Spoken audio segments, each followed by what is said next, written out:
네, 욥기부터 시작하도록 하겠습니다. 우리 이제 창세기가 딱 끝나고 이제 보통 이제 출애굽기가 들어가는데 이 욥기의 시대는 창세기의 시대예요. 그래서 우리 욥기를 이제 창세기랑 연결해서 우리가 지금 읽는 건데요. 욥기 여러분들 너무 많이 이제 읽으셔서 욥이 왜 그렇게 고통당했는지 그리고 욥이 그렇게 고통당했음에도 불구하고 어떻게 믿음을 지키고 의를 지켰는지를 우리가 아마 잘 아실 겁니다. 그래서 주제는 뭐냐면 하나님께서 우리에게 왜 이런 고통과 이런 힘듦을 우리에게 주시는가라는 그 질문이에요. 단순히 뭐 세상 사람들이 고통받으면 상관이 없겠지만 하나님을 잘 믿고 선하게 하나님 앞에 그렇게 믿음을 지키려고 하는 사람들에게도 왜 이러한 정말 시험 당할 만한 이런 고통을 주시는가? 그 질문에서부터 이제 시작하는 거죠. 욥은 이 질문 가운데 해결이 안 됐어요. 그래서 세 명의 친구들과 계속해서 논쟁을 벌입니다. 그죠? 하나님은 어떠하신 분인가 논쟁을 벌이면서 하나님은 과연 선한 자에게, 의로운 자에게도 고통을 주시는 분인가? 라는 그 질문을 계속해서 이제 파고듭니다. 여러분, 우리가 인간의 한계가 있기 때문에, 그죠? 지혜의 한계가 있기 때문에 하나님은 선하신 사람에게도 이렇게 고통을 주는가에 대한 질문에 대한 답이 안 나오죠. 하나님만이 아시는 거잖아요. 결국 결론이 이거예요. 인간은 알 수 없는 하나님만이 참된 공의와 참된 지혜를 계신다라는 결론입니다. 이 말이 무슨 뜻이에요? 결국 우리는 알 수 없다는 거예요. 지금 이 인간사에서 일어나는 모든 일을 우리가 다 해석할 수는 없다. 그죠? 다만 우리가 성경에 비춰봤을 때 하나님이 과연 이런 마음으로 우리에게 또 나에게 또 가정에게 일터에게 이러한 현상을 주시지 않았을까라는 우리의 추측을 할 수 있다는 것이죠. 그러면서 여러분 우리가 어때요? 계속해서 어려운 일을 당할 때 하나님 앞에 기도하잖아요. 기도할 때에 하나님 왜 이런 일이 펼쳐졌습니까? 라고 질문하면서 하나님 앞에 기도했을 때 하나님이 대부분 거기에 대한 답을 여러분들 하시던가요? 기도하실 때. 하나님 왜 나에게 이런 질병이 찾아왔고, 하나님 왜 나에게 이런 여러 가지 그 사업의 어려움, 또 가정의 자녀들에 대한 이런 어려움이 찾아왔을까요? 라는 우리 삶의 그 고민들에 대해서, 어려움에 대해서 질문했을 때 하나님은 대부분 거기에 대한 답변을 안 하십니다. 그죠? 물론 이제 특별한 경우에는 하시지만, 보통 같으면 하나님께서 답변을 거기에 대해 명확하게 하지 않으시고, 그저 하나님께서 그냥 우리를 안아주세요. 그 눈물을 닦아주시고, 기도하다 보면 우리 마음이 평안해져요. 기도하다 보면 하나님이 나와 함께 하시는 것을 알게 되는 것이죠. 그렇죠. 근데 우리가 욥을 바라보면 욥의 그런 모습이 보이지 않았다라는 거예요. 욥기를 우리가 쭉 읽어보시면 알겠지만 욥이 현재 지금 자기가 처한 상황에서 처음에는 믿음을 지키려고 열심히 노력을 했어요. 그죠? 믿음을 지키려고 열심히 노력을 했는데 욥이 새 친구들과 막 여러 논쟁을 펼치면서 이야기를 막 하는 와중에 욥의 점점 마음이 어때요? 이제 이따가 살펴보겠지만 욥의 새 친구들은 계속해서 공격을 하죠. 욥이 너가 잘못한 거다. 그러니까 너에게 이런 안 좋은 일이 펼쳐진 것이다. 하나님께서 벌을 내리신 거다라고 이야기를 했을 때 욥은 거기서 납득을 할 수 없잖아요. 처음에는 믿음을 지키고 이제 죄악을 이제 저지르지 않기 위해서 입술을 되게 이제 선하게 하나님을 고백을 하면서 나아갔는데 중간에 논쟁을 펼치면서 욥이 입장에서도 막 속마음이 나와요. 나도 내가 왜 이런지를 모르겠다. 내게 왜 이런 상황이 닥쳐진지 모르겠다. 분명한 건 하나님께서는 나에게 이런 일을 하실 분이 아닌데 라는 그 의문점으로 계속해서 반박을 한다라는 거예요.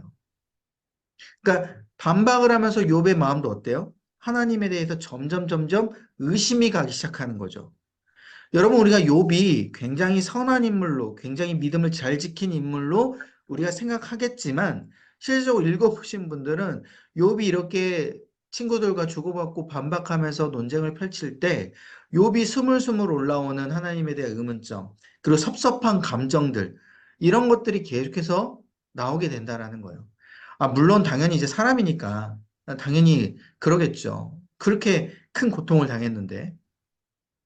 근데 이제 이걸 떠나서 이제 욥에게 어떤 모습이 보이지 않냐면 뭐 서운한 것까지는 좋아요. 근데 하나님 앞에 기도하면서 그 기도를 통하여서 하나님 앞에 주시는 그 평안함과 그 은혜를 누리고자 하는 마음이 없었다라는 거예요. 그러니까 새 친구들에 대한 논쟁에 그리고 하나님을 지혜와 지식으로만 자꾸 알려고 욥이 노력을 했지. 그 마음 가운데 기도를 통하여서 하나님께서 지금 나에게 어떤 마음이신지에 대해서 제대로 깨닫고자 하는 그런 노력들이 보이지 않았다라는 것이죠. 여러분, 이 욥이 바로 이 부분에 있어서 하나님께 책망받은 겁니다. 나중에 이제 욥기에 이제 40장 이제 넘어가다 보면 어때요? 하나님께서 등장하셔가지고 욥을 막 책망하시잖아요. 너가 하늘의 해와 달과 별들이 어떻게 운행하는지를 아느냐? 연못과 그리고 모든 동물들이 어떻게 먹고 어떻게 자면서 생활하는지 아느냐? 막 이런 여러 가지 자연 현상들에 대한 하나님의 그 위대하심에 대해서 그 운행하심에 대해서 그 부분에 대해서 물어보잖아요, 욥에게. 그러니까 욥이 아무 말도 못하지 않습니까? 결국 하나님께서 말하고자 하는 건 너의 지혜로 또 너의 한계적인 그 지식으로는 하나님을 알 수 없으니 하나님 왜 이걸 이렇게 펼쳐졌는지에 대해 따질 게 아니라 뭐예요? 하나님 앞에 기도하면서 하나님의 마음을 알고자 하는 그런 모습이 우리에게 더 필요하다라는 것을 욥기를 통해서 알려준다라는 거예요. 자, 그래서 욥과 이 창세기 이제 시대의 배경이라고 했잖아요. 그 창세기 시대에 욥과 가장 반대되는 인물이 여러분은 누구라고 생각하십니까? 한 명이 있어요. 바로 아브라함이에요, 아브라함. 여러분, 아브라함이 어떻게 믿음으로 순종했습니까? 일단은 친척 아비 본토에서 우상을 만들던 아버지 데라 밑에서 컸습니다. 그 데라가 우상을 만들면서 충분히 아브라함도 그 우상을 따라갈 수도 있었고 믿음을 저버릴 수도 있었는데 하나님께서 어느 날 아브라함을 택해 주셔가지고 너의 고향 아비 친척 본토를 떠나 내가 내게 지시할 땅으로 가라. 거기에 대해서 어떠한 말도 하나님 앞에 붙이지 않아요. 그죠? 또 어떻습니까? 적과 꿀이 흐르는 땅에 도착을 하고서도 이삭을 바치라고 하는 하나님의 명령 가운데 어때요? 물어보지 않잖아요. 하나님, 왜 나에게 이런 일이 펼쳐졌습니까? 왜 이걸 나에게 시키십니까? 물론 제 마음 가운데는 힘듦이 있었겠지만 하나님 앞에 그러지 않았다라는 거예요. 거기서 하나님께서 단번에 아브라함을 인정을 해버리십니다. 그래서 아브라함이 모든 민족의 아버지가 되고 믿음의 조상이 되었다라는 것이죠. 그래서 여러분 이 창세기를 읽다 보니까 아브라함과 욥이 너무 비교되는 거예요. 일단 아브라함은 믿음의 조상이 되었고 창세기 같은 시대예요. 믿음의 조상이 되었고 욥은 다른 한편으로 인하여서 우리에게는 똑같이 이런 어려움이 의로운 사람에게도 있는 거구나 깨닫지만 그 상황을 대처하는 방식, 그것을 우리가 볼 수가 있다라는 겁니다. 그래서 우리가 이제 창세기와 이제 욥기를 읽으면서 아브라함과 욥에 대해서 비교하면서 여러분들이 읽으시면 너무 좋겠고요. 특별히 아브라함은 이런 고난 가운데 하나님 앞에 시험을 이기고 통과하고 하나님 앞에 인정받고 난 이후에 특별히 아브라함에게는 어떤 큰 고난과 역경이 그렇게 많지 않았다. 근데 욥은 똑같이 시험을 이제 당했어요. 사탄의 이제 꼬임은 아니죠. 사탄이 이제 하나님 앞에 욥에 대해서 이제 이간질을 하니까 하나님은 거기에 대해서 받아들이고 욥을 이제 시험을 허락을 하시잖아요. 그 욥에 대해서 시험을 허락하실 때 욥은 그 시험을 이기는 것이 굉장히 힘들었다. 그래서 이런 부분에 있어서 하나님께서 우리에게 알려주시고자 하는 건 우리에게 어려운 상황과 역경이 닥쳤을 때 과연 하나님께서 정말 살아계신가라는 그 질문을 하기보다는 하나님 앞에 우리가 순종하고 하나님께서 왜 이것을 우리에게 주시는지에 대해서 우리가 기도하고 그것을 마음을 알려고 하는 것이 필요하다. 이게 이제 바로 이제 욥에 대한 부분이고요. 그래서 여러분 이 신정론이라는 이야기가 있어요. 신정론. 하나님은 공의로우시다라는 거예요. 공의로우시다. 이게 무슨 뜻이냐면 이 밑에 제가 적어놨어요. 예, 세상에 악이 존재하고 공의가 사라지는 것을 볼 때 하나님은 정말 공의로우신 분인가? 라는 그 질문이 있다라는 거예요. 그 질문. 자, 보세요. 욥은 굉장히 의로워요. 그런데 어려운 상황을 맞닥뜨렸죠. 그런데 세상에는 여러 악들이 존재해요. 근데 하나님께서는 그 악들을 그냥 내버려 두시는 것 같아요. 그래서 정말 신이라는 게 제대로, 제대로 정해져서 활동하시는 분이신지를 말을 해주는 게 바로 이 신정론입니다. 거기에 답은 하나님은 바르고 공의롭다. 왜? 지금 현재는 알 수 없지만 결국은 나중에 하나님께서 이 뜻과 계획으로 이 모든 세상을 통치하신다라는 결론을 우리가 내려야 된다라는 겁니다. 그래서 욥은 이 신정론에 대해서 처음으로 주장한 사람이에요. 창세기 그 고대 시대 가운데. 그래서 하나님을 제대로 믿었지만 이런 어려운 상황 가운데 하나님 앞에 의문하고 또 이렇게 질문하면서 요 이후에 많은 사람들이 이 신정론에 대한 답을 이제 가지고 하나님 앞에 나아갈 수 있도록 하나님을 원망하지 않고 믿음으로 지킬 수 있도록 이 욥이 먼저 여기에 대한 답을 제공을 해버리는 거예요. 그래서 여러분 우리가 이 욥기를 보면서 알 수가 있는 거죠.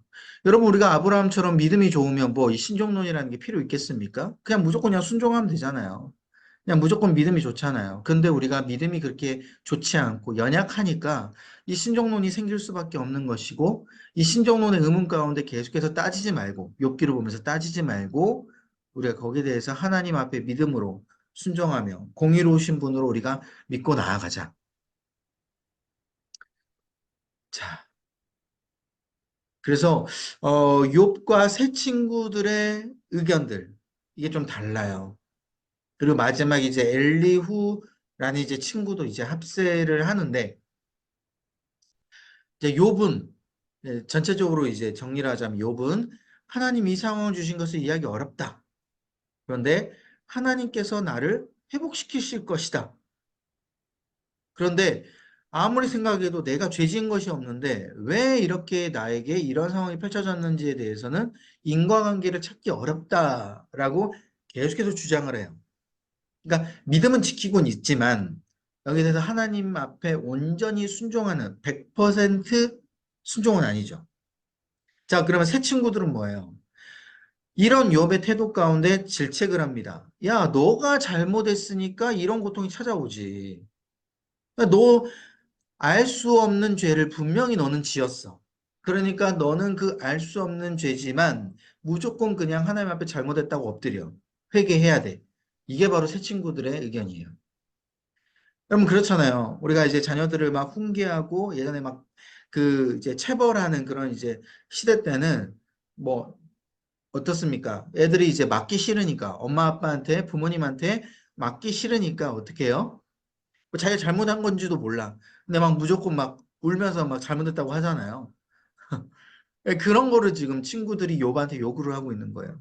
내가 지금 머리로는 납득이 안 되는데 내가 무조건 그냥 하나님 앞에 잘못했다고 회개를 해야 되는 그 마음. 욥은 이게 너무 힘들었던 거죠. 우리 조금 이따 이제 이야기하겠지만 욥은 어떤 사람이었어요?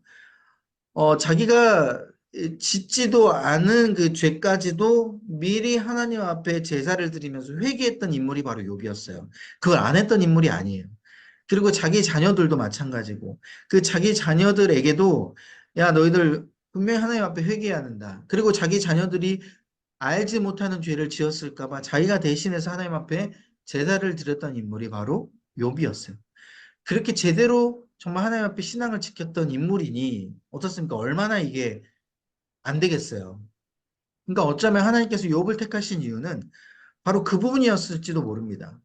아, 내가 이게 굉장히 하나님 앞에 너무 믿음이 좋고 너무 잘해. 그런데 나에게 딱 어려움이 찾아왔을 때 하나님이 그것을 시험으로 주는 거예요, 진짜.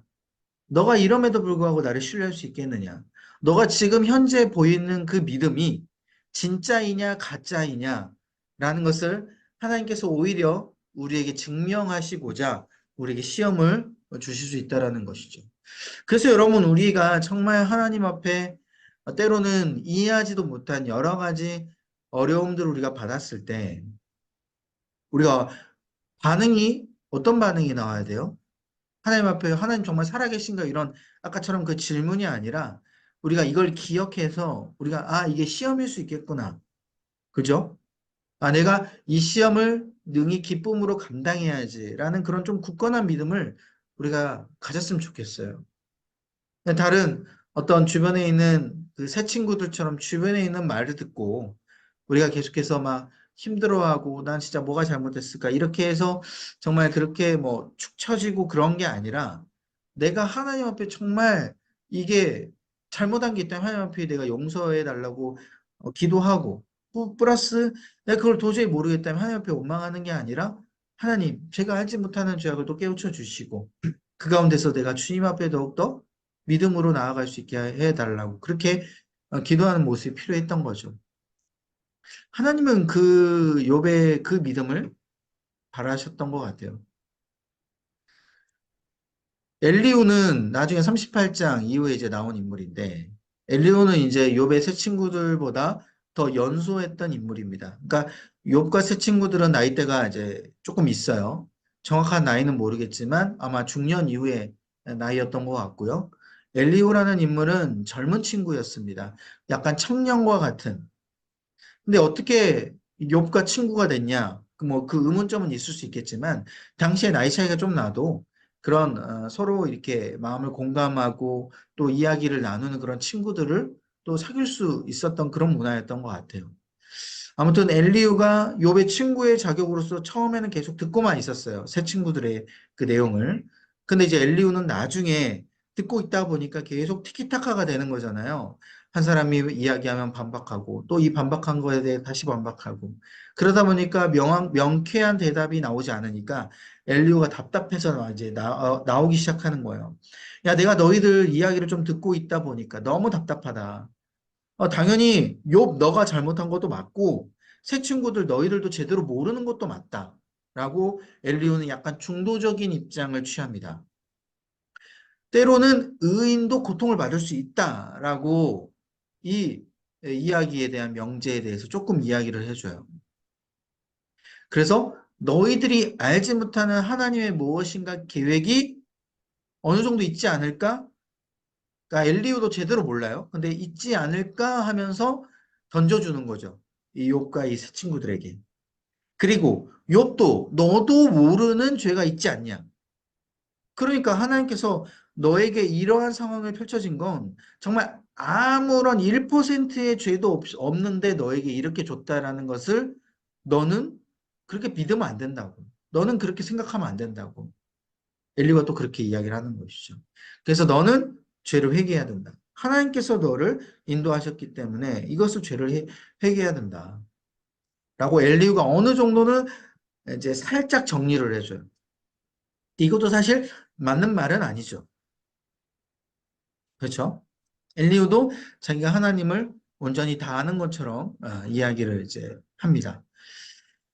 자, 이런 이제 계속 이제 스토리가 이어진 거고요. 그래서 여러분 등장인물을 보시면 사탄이 나오고 욥의 아내가 나오고 여러분 엘리바스 빌라소의 세 친구들이 나오고 그다음에 아까 말한 마지막 엘리후라는 또 친구가 나오고 마지막 욥이 이게 등장하게 돼요. 근데 보시면 이게 정말 재밌어요. 이 등장인물에 대한 각각의 캐릭터들이 너무나도 독보적입니다. 여러분 먼저 사탄을 한번 보세요. 사탄은 어떠한 역할을 해요? 욥과 하나님 사이를 이간질하려는 역할을 지금 하게 되는 것이죠. 근데 여러분 사탄이 한계가 있었어요. 일단 욥이 너무 믿음이 좋았으니까 사탄이 이제 하나님 앞에서 이제 그 하나님이 이제 먼저 물어보잖아요, 사탄한테. 야, 욥만한 이런 믿음을 가진 사람이 없다. 근데 이제 사탄이 옳다구나 해가지고 그 욥의 믿음을 처음부터 질투했던 이 사탄, 이 싫어했던 이 사탄이 이제 욥의 모든 재물, 모든 가지고 있는 것을 없애면 하나님 앞에 믿음이 없어질 것이다. 라고 이야기하잖아요. 그래서 하나님께서 뭐라고 이야기하세요? 허락하시잖아요. 일단 그 몸은 건들지 말라고. 그렇죠? 건강이나 이런 거 건들지 말라고. 그래서 모든 주변의 환경들만 다 사탄이 이제 시험을 하게끔 만듭니다. 여러분, 여기에서 이 사탄의 모습을 보면요. 여러분, 우리가 정말 감사하게 생각할 수 있어야 돼요. 그죠? 어떤 부분이에요? 사탄이 하나님 허락 없이는 아무것도 할 수 없어요, 여러분. 여러분, 사탄이 우리에게 시험을 준다라는 거. 사탄이 우리의 재물을 만약에 빼앗았다. 사탄이 만약에 우리의 뭐 어떤 건강을 이렇게 쳤다. 그랬을 때 여러분, 이게 하나님의 허락이 없이는 이루어질 수 있는 걸까요? 아니라는 거예요. 이게 물론 하나님께서 이거를 막 기쁘시게 야 나 저기 여창훈 목사 막 건강을 빼앗아야지 하면서 막 그렇게 웃으시는 건 아니겠지만 좋아하시는 건 아니겠지만 하나님의 어느 정도 허락하에 그죠? 하나님의 허락하에 사탄이 활동할 수 있고 이 모든 시험들이 이루어진다라는 그 사실을 우리는 기억을 해야 됩니다. 그게 우리에게 필요한 부분인 거고요. 또 하나님의 인도하신 부분인 거고요.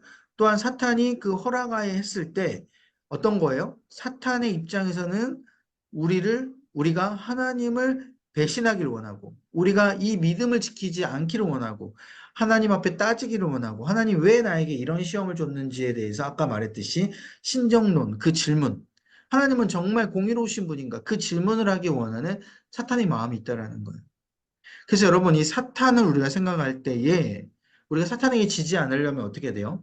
이런 시험을 맞닥뜨렸을 때 생각을 전환을 해야 되죠. 아, 이거는 지금 왜 하나님께서 나에게 줬는지에 대해서 우리가 질문하는 게 아니라 이건 하나님께서 분명히 인도하신 거다. 허락하신 거다. 그러니까 내가 여기에 대해서 이 시험을 잘 이겨나갈 수 있도록 하나님 앞에 능력을 구하는 거고 지혜를 구하는 거고 마음을 구하는 거고. 그렇죠? 그런 우리가 이제 대처법이 나타난다라는 거예요. 그래서 이 등장인물들이 가장 중요해요, 여러분. 사탄이 그 중에서도 이제 중요하고. 그 다음에 이제 욥의 아내는 어떤 사람이에요? 욥의 아내. 여러분, 욥의 아내는 기복주의 신앙을 가지고 있어요. 기복주의 신앙. 이 기복주의 신앙이라는 거가 어떻습니까? 복을 주면 하나님 앞에 나아가고, 복을 안 주면 하나님을 버리고 저주하고, 욥의 아내가 나중에 욥한테 뭐라고 이야기해요? 하나님을 저주하고 죽으라라고 이야기하는 인물이에요. 그 전까지는 욥의 아내도 물론 그 말씀에는 그렇게 자세하게 나오진 않지만 이 분위기를 봤을 때 욥의 아내가 욥을 따라서 믿음을 지켰던 걸로 보입니다. 욥이 가지고 있는 재물, 욥의 그런 여러 가지 마을 가운데 인정받고 있었던 지주 그 위치, 이런 모습을 봤을 때 욥의 아내가 어떤 욥을 진정으로 사랑했다라기보다는 그리고 하나님을 진정으로 사랑하고 믿음을 지켰다기보다는 그냥 욥이 가지고 있는 것에 이제 탐나서 욥과 결혼을 하고 그 가운데 이제 욥과 함께하지 않았나라는 추측을 해보는 것이죠. 그러니까 이게 바로 기복주의 신앙의 전형적인 모습을 보여줘요. 우리가 믿음이 연약했을 때 없어지면 우리가 가지고 있는 게 없어지고 축복이 사라지게 되면 하나님을 떠나고 교회 안 나오고 가난한 성도가 되고 이런 것들이 우리가 정말 믿음이 있는지 없는지를 볼 수 있는 지표가 되는 것이죠. 그래서 이 캐릭터를 보면요. 하나님께서는 우리에게 알려주시고자 하는 거예요. 야, 너희에게 이런 축복이 분명히 있는데 이것에 대해서 너희들이 정말 믿음을 그래도 지킬 수 있느냐? 이게 없었을 때. 그 하나님 앞에 하나님께서 우리에게 질문하시는 정말 그 척도가 되는 것이죠. 그래서 지상에서 사단의 역할을 하고 있는 그런 욥의 아내를 볼 수 있고요. 그다음 세 번째는 엘리바스, 빌다, 소바 이 세 친구들이에요. 여러분 이 세 친구들은 정말 전통적인 지혜만 가지고 있어요. 하나님에 대해 제대로 모르고 인과응보만 알고 있다라는 거예요.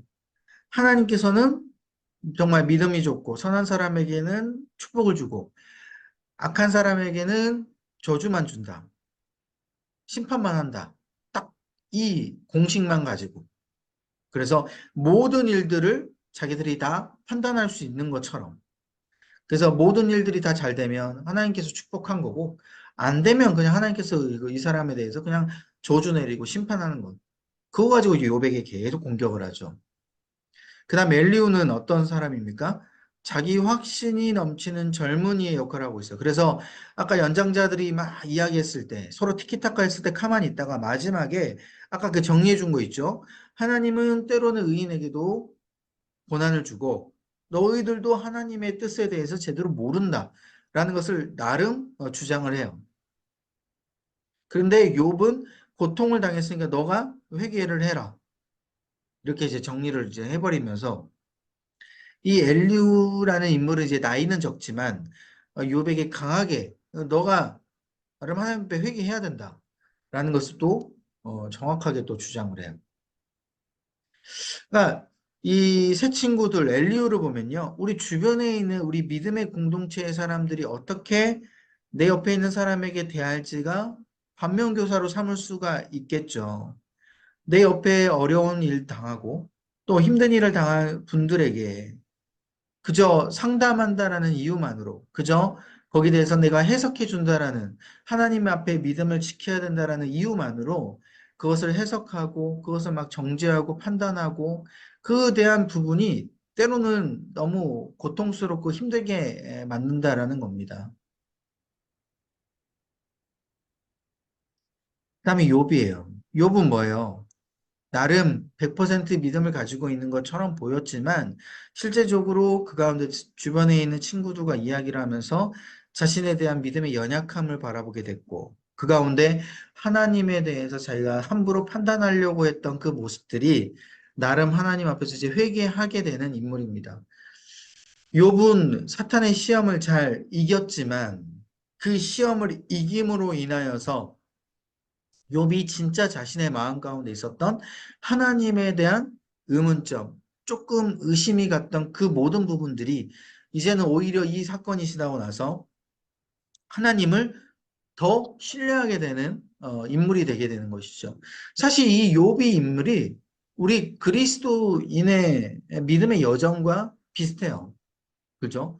하나님을 믿고 우리 첫사랑을 생각하면서 하나님 앞에 열심히 나아가다가 어려운 일을 당했을 때 물론 믿음을 가지려고 발버둥 치지만 그 어려운 일이 해결이 안 됐을 때 점차 지쳐가고 그 모습 마음 가운데 이제는 하나님에 대한 기대감이 없어지고 그런 하나님에 대한 조금에 대한 실망감들 이런 것들을 자꾸 쌓아놓고 있다가 나중에 결국 하나님에 대해서 신뢰하게 되는 그런 이 신앙의 이 순례, 이 여정이 이 욥의 여정과 이게 비슷하고 우리가 비슷하다라는 거예요. 그래서 우리가 이렇게 나중에는 내가 이제까지 귀로만 들었사오나 이제는 주님을 눈으로 배웁니다라고 고백하며 나아갈 수 있는 그런 우리의 모습이 돼야 된다라는 것이죠. 그게 욥기 42장의 마지막 욥의 결론이었어요. 자, 그래서 이제 제가 말씀드린 그 모든 내용들이 여기 전체 구성에 다 있습니다. 그죠? 그럼이 쉽죠? 예, 욥은 여러분 너무 잘하시니까. 자, 특별히 제가 말씀드리고자 하는 건 뭐냐면 여기 4장부터 26장까지 친구들과 욥의 세 차례 논쟁이 펼쳐지는데 여기서 펼쳐질 때에 여러분들 뭐가 중요하냐면 그 서로 주장하는 건 일단 다 이제 이해는 하셨죠? 근데 주장하면서 일단 욥의 그 심리를 여러분 한번 좀 봤으면 좋겠어요. 욥의 심리. 욥의 심리가 어때요?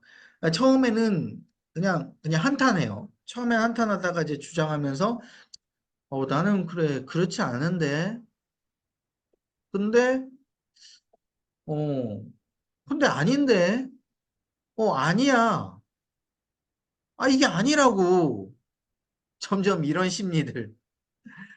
그러니까 사장에서는 나름 자신을 자책하고 아, 그래, 뭐, 그럴 수도 있지라고 하면은 그런 마음들이 조금씩 있다가 나중에는 점차 점차 욥이 격앙되어지는 모습들. 그잖아요. 우리가 이제 사람이다 보니까 그런 모습들. 그러니까 이제 우리 약간 비슷해요, 우리랑. 그죠? 우리가 이제 그런 여러 가지 그 어려움들이 이제 해결이 안 됐을 때 점점 점점 화가 나는. 그리고 친구들도 마찬가지예요. 얘들이 욥을 위로하러 와야 되잖아요. 그죠? 친구들은. 근데 위로하지 않고 와가지고 놀리듯이 이야기를 해요. 아, 너가 무조건 회개해야 된다. 이런 식으로. 아니, 지금 불난 집에 지금 기름 붓는 격으로 그렇게 하면 안 되겠죠. 우리가 이제 주변에 있는 공동체 여러 사람들에게 우리가 이제 위로한다고 가지만 그 위로하는 그 말 안에 굉장히 잘 생각하면서 위로를 해야 되겠죠. 때로는 그 위로 안에 가시가 있게 되고, 때로는 그 위로 안에 그 상대방에 대해서 하는 말이지만 그것이 듣는 당사자 입장에서는 굉장히 이게 비수가 되는 그런 이제 욥의 친구들이 계속해서 굽히지 않은 욥이 아니다고 말함에도 불구하고 포용하지 않는 그런 모습들. 자, 이제 그렇게 이제 친구들과 이제 하고 마지막에는 이제 하나님이 등장해요. 하나님이 등장하는데 자, 욥은 계속 자신의 선함만을 이제 주장을 했잖아요. 근데 이제 하나님의 계획하심과 이 선하심을 온전히 믿지 못한 거에 대해서 하나님은 또 나름 질책을 해요. 그리고 친구들도 질책을 해요. 너희들은 뭘 안다고 그렇게 욥에게 이야기를 하냐. 그랬을 때 아까 말했듯이 막 여러 우주 만물들을 하나님께서 이제 비유로 이야기하면서 너가 이걸 알지도 못하면서 도대체 뭘 너가 그렇게 잘했다라고 너가 그렇게 말을 할 수 있느냐라고 했을 때 욥은 아무 말도 못하고 욥이 뭐라고 이야기합니까? 이게 이제 욥기 주제인데요. 내가 주께 대하여 귀로 듣기만 하였사오나 이제는 눈으로 주를 배웠나이다.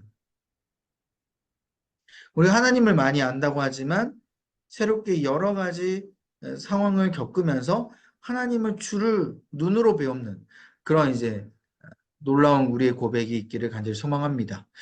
그랬을 때 욥이 이제 욥에게 축복이 내려오거든요. 하나님께서 축복을 주시는데 그 전보다 처음에 욥이 받았던 축복보다 2배 이상으로 다 줘요. 재물들이 다 2배 이상으로 늘어납니다. 여러분 앞에하고 뒤에하고 여러분들 보면서요. 여러분들이 이제 비교해 보시면은 다 나와요. 욥이 가지고 있는 재물들이 이제 2배가 늘어나는 거예요. 그리고 이제 재혼도 했고 재혼도 하게 되고 이런 놀라운 축복을 하나님께서 이제 주신다는 거예요. 그래서 우리가 이런 시험을 겪었을 때 우리가 어떻게 하나님 앞에 나아가야 될지를 우리 욥을 읽어보면서 우리가 제대로 알게 됩니다. 이게 욥기고요. 자, 출애굽기예요. 여러분 출애굽기는 이제 창세기를 다시 한번 이제 떠올려 볼까요? 창세기에서 어떻게 끝났어요, 여러분? 하나님의 나라 백성을 만들어가는 걸로 끝났죠. 근데 하나님 나라 백성이 어떻게 끝났습니까? 요셉이 애굽으로 이주를 했고 그 요셉이 누구를 불러요? 나중에 야곱과 자신의 가족들을 다 부르죠. 애굽으로. 그래서 모든 가족들이 애굽으로 이주해서 이제 사는데 고센 땅이라는 곳에서 사는데 거기서 몇 명이 처음부터 살기 시작합니까? 75명의 야곱의 가족들이 고센 땅에서 살기 시작합니다. 그 이제 고센 땅에서 살기 시작하고 나서 창세기가 끝나잖아요. 끝나고 출애굽기 딱 들어가기 전까지 몇 년의 시간이 일어났냐? 총 400년이라는 시간이 일어납니다. 그 400년이라는 시간 안에서 75명에 되는 인원이 가족의 인원이 몇 명으로 불어나요? 60만 3,550명으로 불어나게 됩니다. 60만 3,550명. 굉장히 많은 숫자예요. 근데 이 60만 3,550명도요, 장정의 숫자만, 그러니까 총 노약자, 이 어린아이들, 이게 다 포함을 하면 한 200만 명 정도의 인원으로 추산이 됩니다. 200만 명. 그 200만 명이나 되는 인원들로 하나님의 나라 백성이 완성이 됐어요. 자, 그러니까 출애굽기는 여러분들 저번 시간에 배웠죠? 출애굽기하고 민수기는 뭐예요? 하나님의 땅을 차지하러 가는 이제 여정이잖아요. 하나님의 나라를 만들어가는 과정 가운데 국민, 영토, 주권 이 세 가지 요소가 필요했잖아요. 이제 백성은 완성이 됐어요. 창세기가 딱 끝나니까 200만 명이나 되는 백성이 딱 완성이 됐어요. 400년이라는 시간 동안. 근데 이제는 이 400만 명이 살아가야 될 영토가 필요하니까 그 영토를 찾아러 이제 시작하는 게 바로 이 출애굽기입니다. 그래서 그 영토를 찾아러 가니까 출애굽기예요. 출애굽. 근데 여러분, 이거는 뭐냐? 애굽이라는 나라는 하나님의 나라가 아니에요. 그러니까 단순히 영토에 대한 의미가 아니라 하나님의 주권이 있는 나라가 아닙니다. 하나님께서 다스리시고 통치하시고 오직 하나님만이 왕이 되시는 나라는 하나님께서 지정하신 그 하나님의 나라인 거예요. 그래서 애굽은 바로를 숭배하고 애굽은 그 가운데 여러 신들, 이방 신들을 섬겼기 때문에 하나님은 애굽에서 이스라엘 백성들이 사는 게 아니라 그죠? 하나님의 통치하심만 있는 그리고 이스라엘 백성들이 영향력을 받지 않도록 하나님께서는 만드시고자 하는 계획 가운데 출애굽을 시켜가지고 적과 꿀이 흐르는 가나안으로 인도하시고자 하는 계획이 있으셨다라는 거예요. 그러면 원래대로라면 이스라엘 백성들이 애굽 애굽 백성들을 다 몰살할 수 있었어요. 왜? 하나님께서 역사하시면 그러잖아요. 바로 그까짓 거 아무것도 아니잖아요. 그죠? 그런데 하나님께서는 출애굽을 시켜가지고 이렇게 위에 저기 적과 꿀이 흐르는 가나안 땅으로 가게끔 만드는 건 하나님이 그 모든 여정 가운데 이스라엘 백성들을 무엇인가 만들고자 하는 계획이 있으셨다라는 것을 우리가 알 수 있겠죠. 그죠? 뭔가 이동을 시키면서 하나님의 주권을 주시고자 하는 계획이 있다라는 거예요. 자, 지금은 창세기 때까지는 하나님의 백성만 완성이 됐어요. 그 하나님의 백성이 지금 뭘 압니까? 아무것도 모르잖아요. 하나님에 대해서 몰라요. 그죠? 그냥 모세의 그 입술을 통해서 그냥 듣기만 했어요. 나는 나다. 나는 여호와 하나님이다. 뭐 그 정도. 그리고 이제는 하나님이 이제 애굽을 시켜줄 것이다. 출애굽을 시켜줄 것이다. 그냥 그 정도만 안다는 거예요. 뭐 어떤 하나님이 뭐 나 외에는 다른 신을 섬기지 말고 너는 나를 사랑하라. 막 이런 거를 뭐 듣지도 못했어요. 그러니까 이스라엘 백성들이 하나님의 주권으로 이제 제대로 된 하나님의 백성이 되려면 이제 율법이 있어야 되고 그 율법을 통해서 순종하는 그 훈련 과정이 필요한데 그 훈련 과정을 출애굽을 시켜가지고 가나안 땅으로 들어가게끔 만드는 그 여정 안에서 만들고자 한 하나님의 계획이 있으셨다라는 거예요. 그래서 애굽에서 바로 모든 애굽 백성들을 다 멸살시키지 않고 하나님이 예비하신 가나안 땅으로 들어가게끔 만든 거예요. 또 특별히 땅 지리적인 위치만 보더라도요. 적과 꿀이 흐르는 가나안 땅은요. 거기는 풍족해요. 소산이 풍족합니다. 너무 좋아요. 그런데 애굽 땅은 거기는 먹는 것도 좋지 않아요. 풍족하지 않아요. 소산이. 거기는 사막 위주예요.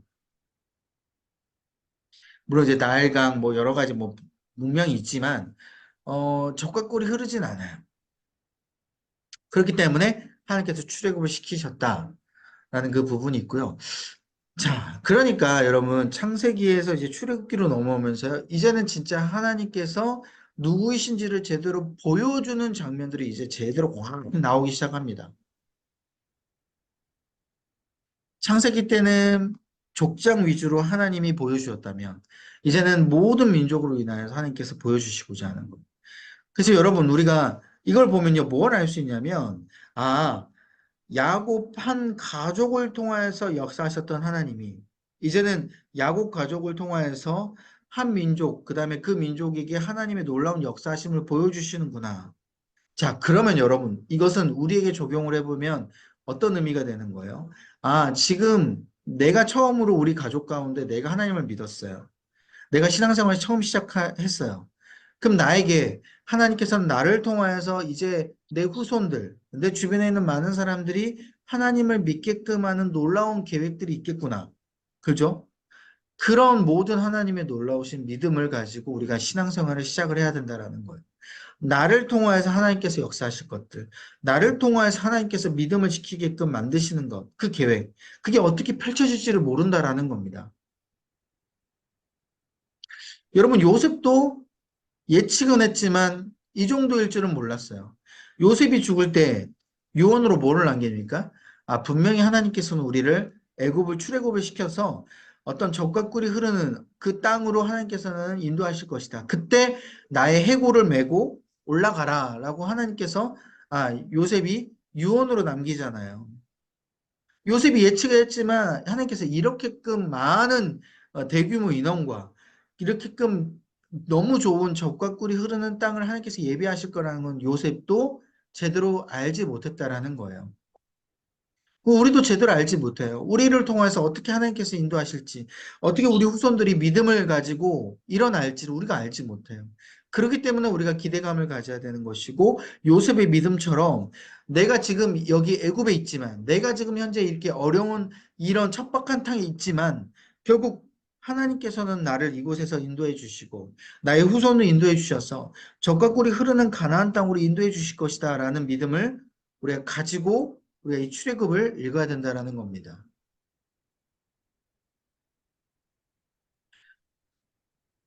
제 말이 너무 빠르지만 이해해 주시고요. 지금 시간이 얼마 없어서. 자, 그럼 보세요. 이 출애굽기는 총 40장으로 되어 있는데, 두 개로 딱 절반 절반씩 나누면 됩니다. 1장에서 20장, 20장에서 40장 이렇게 나누면 돼요. 그 앞부분, 전반적인 부분에 있어서는 하나님께서 모세를 택하셔서 출애굽을 하고 하나님께서 딱 가나안 땅을 차지하러 가는 그 여정이 딱 끝마치는 전반적인 부분이고요. 20장 이후부터는 이 여정이 딱 끝나고 나서 여기서부터는 하나님께서 주권을 주는 장면이 이제 시작이 돼요. 그게 바로 시내산입니다. 시내산에서 하나님께서 율법을 주시고 하나님은 어떤 분이신지를 더 자세히 알려주기 시작하는 게 20장 이후부터예요. 그래서 하나님이 누구이신지를 제대로 깨닫게끔 만들고 그 이후에 민수기 10장부터 하나님께서 이제 이동을 시키십니다. 어디로? 이제 다시 적과 꿀이 흐르는 가나안 땅으로. 그래서 여러분 보시면요. 밑에 보시면 지도가 있죠. 자, 여기 보시면 고센 땅이라는 곳이 있어요. 이 고센. 이 고센 땅에서 하나님께서는 출애굽을 시키셨어요. 그래서 람세스부터 해가지고 이 빨간색 숲꽃, 비돔 그래서 빨간색 화살표로 쭉 내려와가지고 여기 밑에 맨 밑에 보시면 시내산이라는 곳이 있습니다. 여기까지 이동한 경로가 바로 1장부터 20장까지 경로예요. 그래서 21장부터는 여기서부터 하나님께서는 이제 모세를 막 시내산 꼭대기로 부르셔가지고 십계명 주시고 말씀 주시고 이스라엘 백성들이 여기서 막 계속 말씀만 듣고 장막을 만들고 막 여러 가지 이제 하다가 제사라는 것을 또 이제 만들고 하다가 이제는 하나님께서 됐다 싶어가지고 올라가기 시작한 게 바로 민수기 10장부터 이 시내산에서 올라가게 된 거예요. 여기서 대략요, 여러분 2년 2개월 이상을 머물게 됩니다. 그래서 여러분, 출애굽기 이동은 딱 여기까지예요. 이 시내산까지예요.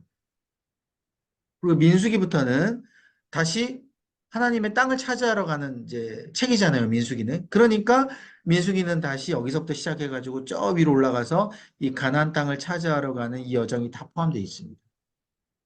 그 레위기는 그래서 이동이 없는 거예요, 여러분. 레위기는 계속해서 여기 시내산이 있어요, 여기. 시내반도, 광야. 이해되시죠? 네. 자, 그래서 다시 돌아오면, 자, 앞에 전반전 부분은 이제 여정이잖아요. 근데 특별히 전반도 두 갈래로 나눌 수 있어요. 1장부터 13까지 보면 모세를 지도자로 세우고 출애굽을 시작하게 되는 거예요. 그래서 여러분, 모세도 하나님을 제대로 몰랐는데, 모세가 이 갈대 바구니 가운데 건져진 인물로서, 나는 하나님의 자녀임에 대한 정체성을 계속해서 갖고 살았던 인물이었어요.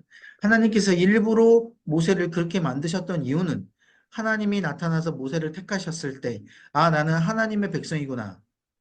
그것을 깨닫도록 만들도록 하나님께서는 이렇게 나일 강가에 띄워가지고 갈대 상자에서 건짐을 받게끔 모세를 만드셨다라는 거.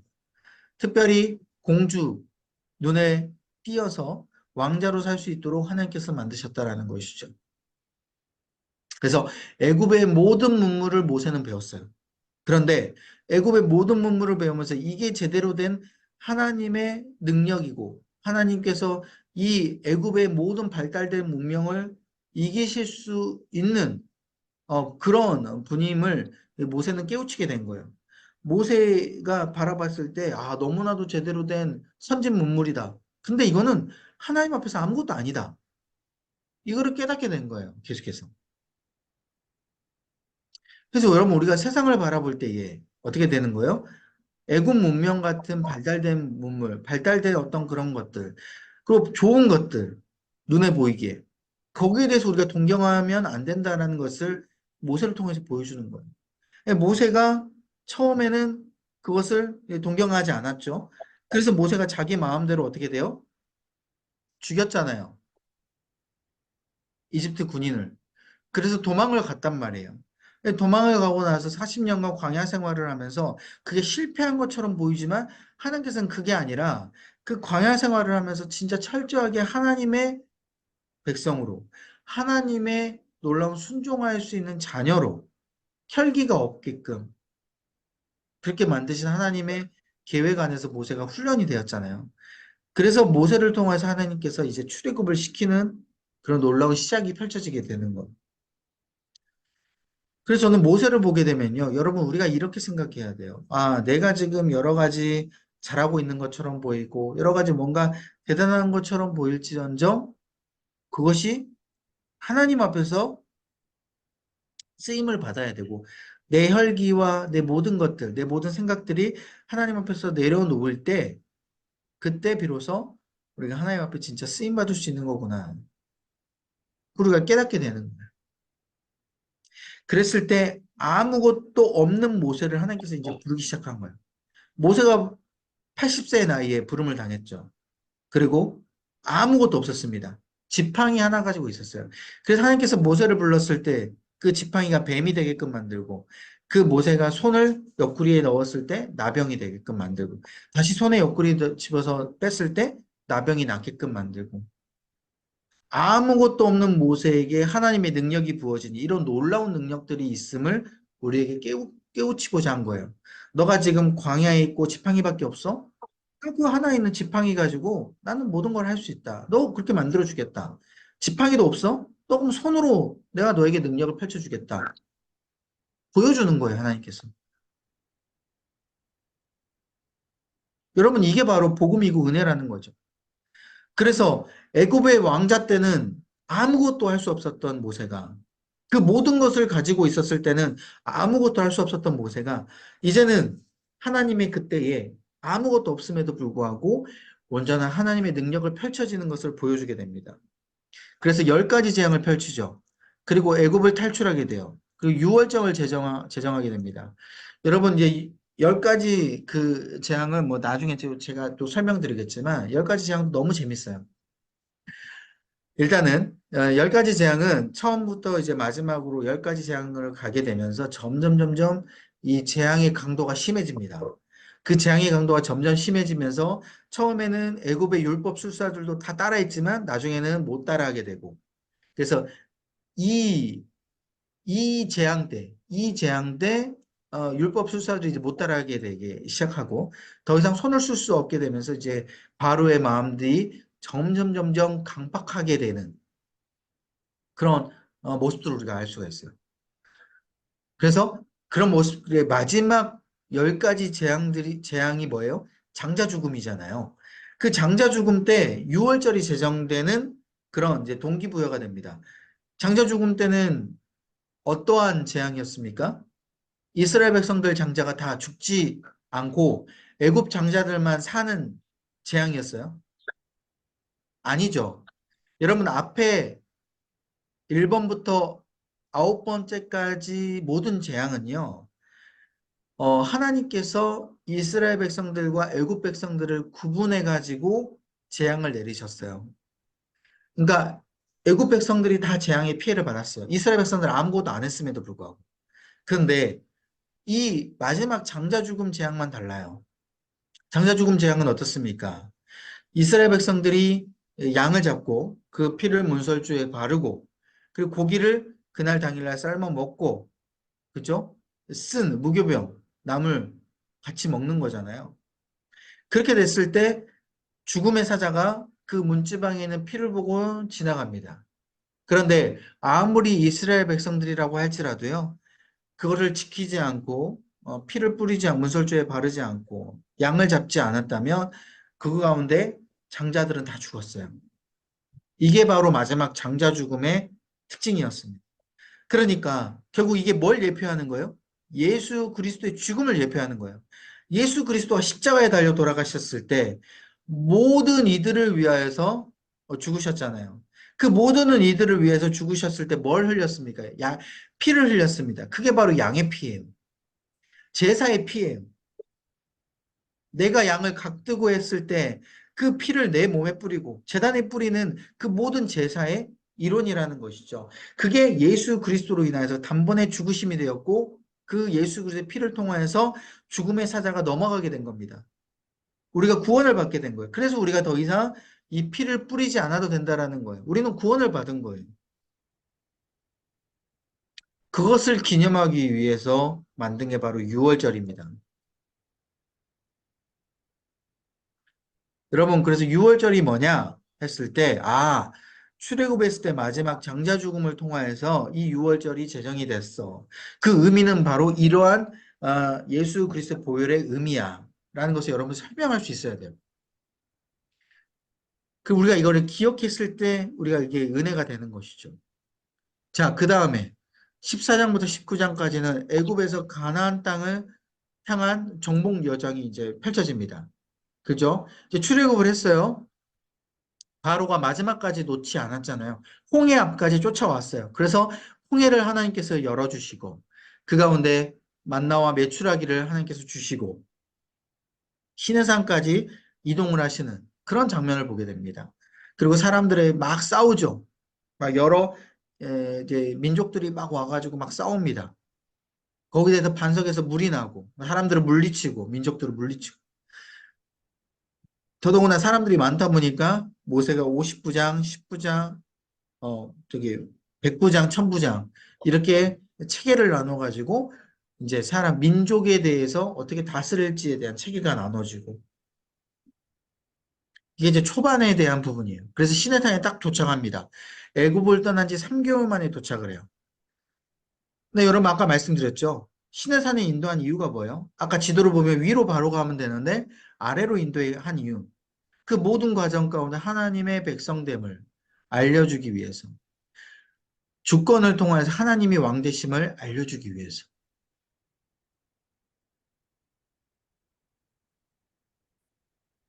그 다음 20장부터 40장까지는 이제 시내산에 도착해가지고 이제 십계명을 받고 하나님의 율법을 받기 시작합니다. 여러분 이제 십계명 잘 아시죠? 이 십계명이 뭐예요? 하나님 사랑, 이웃 사랑 딱 두 가지로 나누어져요. 1부터 4계명까지 하나님 사랑, 5계명부터 10계명까지는 열, 열, 열 번째 계명까지는 이웃 사랑. 그래서 여러분 이 십계명을 더 확실히 풀고 또 만든 것들이 바로 나중에 바리새인과 서기관들이 시키는 613가지의 율법이 되게 됩니다. 이게 처음에는 10가지 계명, 이게 바로 우리로 따지자면 헌법과 같은 거예요. 가장 최상위에 있는 법, 헌법. 십계명이 최상위 위의 법이에요. 그래서 그 십계명을 다 풀어서 613가지로 다시 잘잘하게 법들을 나누게 됩니다. 그 법들을 이제 이 바리새인과 서기관들이 나중에 신약 시대 때 다 지키게 되는 거예요. 그걸 지키면서 이제 정죄하게 되는 것이죠. 그러니까 이들에게 얼마나 프라이드가 있겠습니까? 나는 구약 시대 모세가 준 율법을 우리가 이렇게 지킨 거야. 그죠? 아무튼 21장부터는 이걸 이제 이웃 사랑부터 풀어주게 돼요. 그래서 5계명부터 10계명까지를 풀이하게 되는데 이건 뭐냐? 인격적인 하나님의 뜻을 이야기를 하게 되는 거예요. 그래서 야, 종을 무조건 막 죽이거나 뭐 종을 함부로 대하지 말라. 그리고 폭행을 하게 되면은 안 된다. 그죠? 눈에는 눈, 이에는 이로 갚아라. 가축이 다른 가축을 상했을 때, 그, 그랬을 때 가축을 가축으로 갚아라. 그리고 가축이 만약에 사람을 쳤다. 그러면은 그 가축은 무조건 죽여라. 이거는 사람을 죽였기 때문에 이건 있을 수 없는 일이다. 그런 여러 가지 이제 법들, 배상하는 것들, 상대방의 잘못을 끼쳤을 때, 또 인간 사이 도덕법, 공평에 관한 법, 이런 여러 가지, 이거를 봤을 때, 하나님의 백성이라면, 이러한 하나님의 뜻으로 우리가 서로를 대우하고 서로를 사랑해야겠구나라는 것을 쭉 이제 풀이를 해줘요. 그래서 나머지 이방 신들을 믿는 이방 민족들은 이러한 모습을 보이지 않습니다. 종이라고 하면 무조건 죽여버리고 자기 마음에 안 들면 그냥 죽여버리는 거죠. 그리고 대한 힘 있는 자들이 그냥 무조건 우선이에요. 힘 약한 자들 무조건 이제 죽이고 막 폭행하고. 근데 하나님은 이것을 하나님의 백성이라면 이렇게 살아야 되지 않겠니? 라고 우리에게 알려주고 있다라는 거예요. 그리고 제사장 및 성막에 관한 법을 이제 알려줍니다. 이거는 하나님 사랑에 대한 1계명부터 4계명을 풀어서 어떻게 하나님을 잘 사랑해야 될지를 알려주는 거죠. 여러분, 하나님을 잘 사랑하려면 제사를 잘 지르겠죠. 그 제사를 드리려면 제사장이 있어야 돼요. 목사가 있어야 돼요. 목회자가 있어야 돼요. 그래서 그 제사장이 모든 백성들을 이끌고 영적으로 지도를 하고 또 제사를 드려주고 그 제사장들 중에서도 대제사장이 있어야 돼요. 그래서 그 대제사장이 세워져서 그 대제사장이 1년에 한 번씩 성막 가운데 들어가서 모든 이스라엘 백성들을 대표해서 제사를 드려주고 그러면 제사를 드릴 때 그냥 함부로 들어도 되냐? 안 된다라는 거예요. 양을 어떻게 잡아야 될지, 또 제단은 어떻게 만들어야 될지, 또 성막은 어떻게 만들어야 될지, 그 성막 안에 지성소는 또 어떻게 만들어야 될지, 그 지성소 안에 진설병, 또 증거계, 또 이런 것들은 또 어떻게 배치를 하고 어떻게 만들어야 될지, 이런 모든 것들이 24장부터 31장에 나와 있다라는 거예요. 그래서 여러분 출애굽기를 딱 읽다 보면 이제 20장 이후부터는 이제 지겨워지잖아요. 이게 이제 뭘 어떻게 만들어야 되냐, 이걸 어떻게 해야 되냐. 그런데 이 모든 만든 것들이 다 하나님의 법도 안에서 만들어졌다라는 거예요.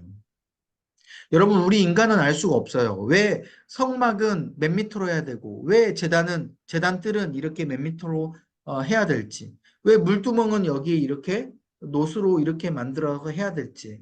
여러분, 이건 우리 인간으로서는 다 알 수가 없어요. 의미를 알 수는 없어요. 그런데 우리가 이 하나하나 다 의미가 있다는 걸 여러분들 이해하셔야 되고요. 우리가 대신 유추할 수 있는 건 뭐냐면 우리가 앞에 그 재단을 보게 되면 그 재단 앞에서부터 물두멍 손을 씻고 이제 성막으로 들어가서 그 제사장들이 그렇게 제사를 드리고 또 1년에 한 번씩 제사장이 그 지성소 안에 들어가서 하나님 앞에 예배드리는 그 모든 것들을 보게 되면요. 지성소는 하나님의 임재가 있는 곳이구나. 그래서 그 누구도 아무도 함부로 들어갈 수는 없는 거구나. 하나님은 이렇게 거룩한 분이시니 우리가 이렇게 높여드려야겠구나라는 것을 알 수가 있게 되는 것이고 지성소 바로 앞에 이 성소는 하나님의 임재에서 조금 바로 떨어진 가장 가까운 곳이구나. 그렇기 때문에 이 지성소도 너무 거룩한 곳이고 이곳에서 제사를 드리는 모든 것들이 다 거룩하게 이루어져야 되겠구나라는 것을 알 수가 있는 거예요. 또 이제 성소 밖에, 성막 밖에서 모든 이스라엘 백성들이 다 집결을 하고 제사를 드릴 때까지 이스라엘 백성들은 하나님 앞에 엎드리고 그 모든 것들은 우리가 이 예배 드리는 이 모든 방식이 그대로 온 거구나 라는 것을 알 수가 있는 거예요. 우리가 하나님 앞에 예배당에 나와서 이렇게 하나님 앞에 기도하고 예배드리는 이 모든 것들이 바로 이 제사드리는 이 이스라엘 백성들의 마음과 같구나. 그래서 여러분 우리가 뭘 알 수 있어요? 앞에서 물두멍에 손을 씻고 그 앞에서 각을 뜨고 그 번제를 딱 드리는 그 모습을 보면서 우리는 어떻게 되는 거예요? 예배를 드릴 때 예배당에 나와서 우리의 죄를 회개하고 우리 이제까지 일주일간 하나님 앞에 잘못했던 것을 하나님 앞에 고백하고 내가 저렇게 양을 각을 떠야 되는데 내 스스로 각을 떠야 되는데 제사장이 다 각을 떠주고 그 가운데 내가 이렇게 하나님 앞에 기도만 하면서 하나님 앞에 죄를 회개 받을 수 있는 거구나. 이 감격이 우리 가운데 있어야 되는 거예요.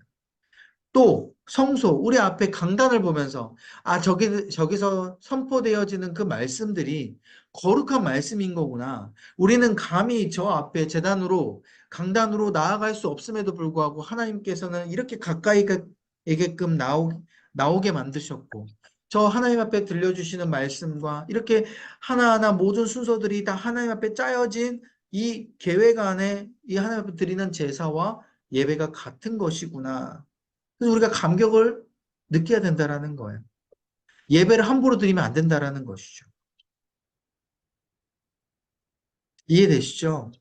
이 모든 것들이 하나님께서 명령하셨고 하나님께서 이 예배와 제사를 받기를 원하시는 하나님의 마음이 너무 담겨져 있다라는 거예요.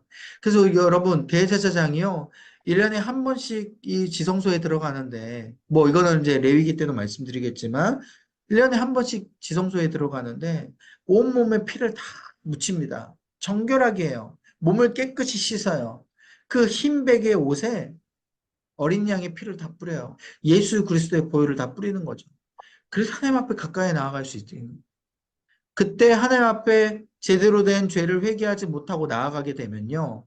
제대로 피를 뿌리지 못하고 나아가게 되면 하나님 앞에 바로 죽임을 당합니다. 거룩한 그 공간 가운데 죄가 들어왔다고. 그럼 죽게 되면 어떻게 하는지 아십니까? 발에 이 실을 묶어요.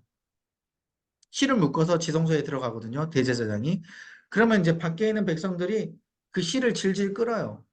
대제사장을 끌어내립니다. 죽은 대제사장을. 왜? 백성들이 못 들어가잖아요, 지성소에. 그러니까 함부로 백성들이 못 들어가는 그 지성소의 공간은 대제사장이 거기서 해서 발을 묶고 실로 묶고 들어갔기 때문에 딸랑딸랑 방울 소리가 안 들리면 죽었구나 대제사장이. 그러면 이제 실로 끌어내리는 거예요. 여러분 이게 얼마나 잔인한 상상이 되십니까? 그죠? 그만큼 하나님이 임재하시는 이 거룩한 성전, 거룩한 예배 우리가 기억해야 된다. 그리고 이 중간에 이제 32장부터 34장까지는 하나님께서 말씀을 하고 계셨을 때, 율법을 주셨을 때 금송아지 사건이 펼쳐져요. 이스라엘 백성들이 금송아지를 만들어 놓고 금부치를 다 이제 불에 녹여서 금송아지를 만들고 거기서 제사하고 절하잖아요. 모세가 내려오지 않는다라는 이유만으로. 하나님은 그러한 분이에요. 하나님은 진노하세요. 하나님은 눈에 보이지 않는 것을 눈에 보이는 형상으로 만드는 것 너무나도 극도로 가장 싫어하신 바로 분이십니다. 그런 하나님께서는 그래서 금송아지를 굉장히 철저하게 심판하기를 원하세요. 그래서 그때 금송아지를 만들었던 아론뿐만 아니라 모든 백성들 다 책망받고 어, 그 주도했던 인물들이 다 죽게 돼요. 그래서 여러분 우리가 하나님을 믿었을 때 눈에 보이지 않는 하나님을 눈에 보이는 것처럼 우리가 계속해서 형상을 하려고 하고 눈에 보이는 하나님처럼 우리가 만들려고 하는 것. 눈에 보이는 하나님이 막 우리 가운데 막 이렇게 눈에 보이는 것처럼 이렇게 막 내가 재단을 하고 판단을 하고 그렇게 하는 거. 여러분 그것을 우리가 하면 안 된다라는 거예요.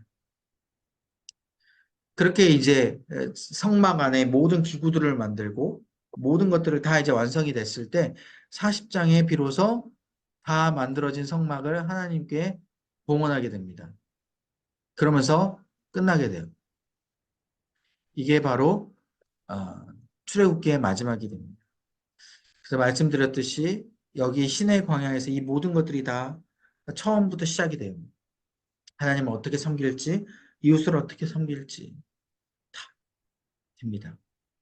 이것을 더 풀어놓은 것이 바로 레위기예요. 이때 613가지의 이제 율법들이 레위기 때 쫙 펼쳐지게 됩니다.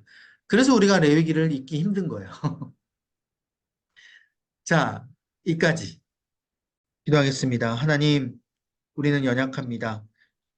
시험이 찾아왔을 때에 또한 눈에 보이지 않는 그 하나님께서 우리 가운데 함께 계시지 않는 것처럼 느껴질 때에 온전히 눈에 보이는 금송아지를 만들려고 하고 눈에 보이는 그 하나님으로 우리가 생각하며 판단하며 또한 그 하나님께서 이렇게 해주실 것이라는 우리 마음대로 생각하며 나아갈 때도 있습니다. 주님, 우리의 이 연약한 믿음 없는 이 모습을 불쌍히 여겨주시고, 주님, 욥처럼 아버지 거기에 대해서 의문점을 가지고 힘들어하는 것이 아니라 아버지 욥기를 이미 읽은 아버지 우리의 마음처럼 이제는 눈으로 배우는 하나님을 제대로 깨닫게 하여 주시고, 지금 당장 눈에 보이지 않는 그 하나님께서 정말 우리 가운데 함께 하시지 않는 것처럼 느껴질지 모르겠지만 아버지 그때마다 계속해서 젖과 꿀이 흐르는 그 가나안 땅을 기억하게 하여 주시고,